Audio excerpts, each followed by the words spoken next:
دوسرا سوال یہ ہے کہ دعائے قنوت جو ہم پڑھتے ہیں، یہ ذوالفقار صاحب نے سوال کیا ہے، غالباً ایران سے سوال کیا ہے، تو کیا یہ صحیح ہے یا نہیں ہے؟ سوشل میڈیا پر بھی ابھی کچھ عرصہ پہلے میں نے دیکھا، ایک بندہ بیٹھا ہوا ہے اور کہہ رہا ہے کہ جی اب تک ہم نے وطر صحیح انداز میں پڑھے ہی نہیں تھے، اب تک ہم دعا صحیح پڑھ ہی نہیں رہے تھے۔ ایسی بات ہے کہ لوگ دیکھیں ہاں یار یہ کیا مطلب غلطی ہم کر رہے تھے۔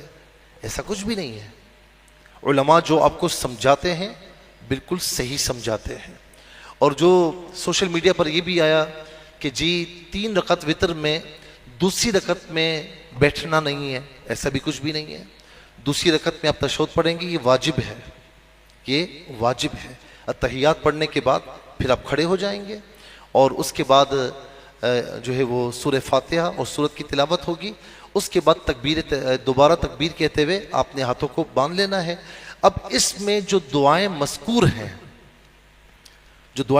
وہ سن لیجئے، میں آپ کی خدمت میں عرض کر دیتا ہوں۔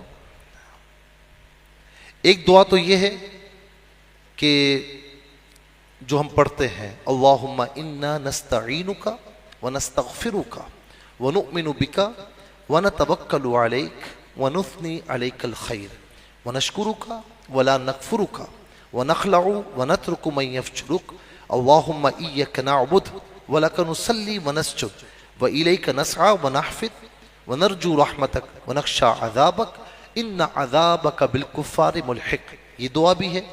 ظاہر ہے کہ یہ دعا زیادہ آسان ہے، سب کو یاد ہو جاتی ہے۔ کئی لوگ ایسے ہوتے ہیں کہ پوری زندگی یہ دعا بھی یاد نہیں ہوتی۔ دوسری دعا جو کہ حضور نبی کریم علیہ السلام نے امام حسن رضی اللہ تعالیٰ عنہ کو تعلیم دی، وہ دعا یہ ہے، اللہم اہدنی فی من ہدیت وعافنی فی من عافیت وتولنی فی من تولیت وبارک لی فی ما اعطیت وقنی شر ما قضیت فإنک تقضی ولا یقضى علیک انہ لا یذل من والیت ولا یعز من عادیت تبارکت وتعالیت سبحانک رب البیت وصلی اللہ علی النبی وآلہ۔ یہ دعا ہے۔ ایک اور دعا بھی ہے جو مولا علی رضی اللہ تعالیٰ عنہ سے مروی ہے، وہ فرماتے ہیں کہ نبی علیہ السلام وطر میں یہ بھی پڑھتے تھے، اللہم انی اعوذ برضاک من سخطک ومعافاتک من عقوبتک واعوذ بک منک لا ثناء علیک انت کما اثنیت علی نفسک۔ حضرت عمر رضی اللہ تعالی عنہ سے یہ مروی ہے کہ آپ دعا کے بعد پھر یہ پڑھتے تھے کہ عذابک الجد بالکفار ملحق، یہ پڑھتے تھے۔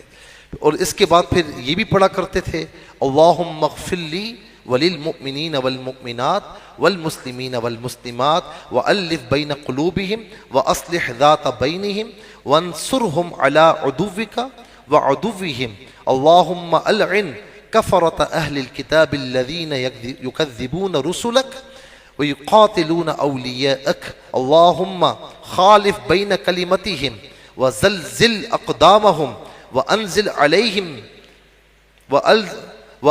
علیہم بأسک الذی لم یرد عن القوم المجرمین۔ تو یہ دعا بھی پڑھا کرتے تھے۔ اور اس کے بعد یہ بھی ہے کہ درود پاک پڑھنا بھی مستحب ہے۔ یہ 3 دعائیں ہیں، تو ان میں سے جو دعا بھی آپ کو یاد ہو وہ پڑھ سکتے ہیں۔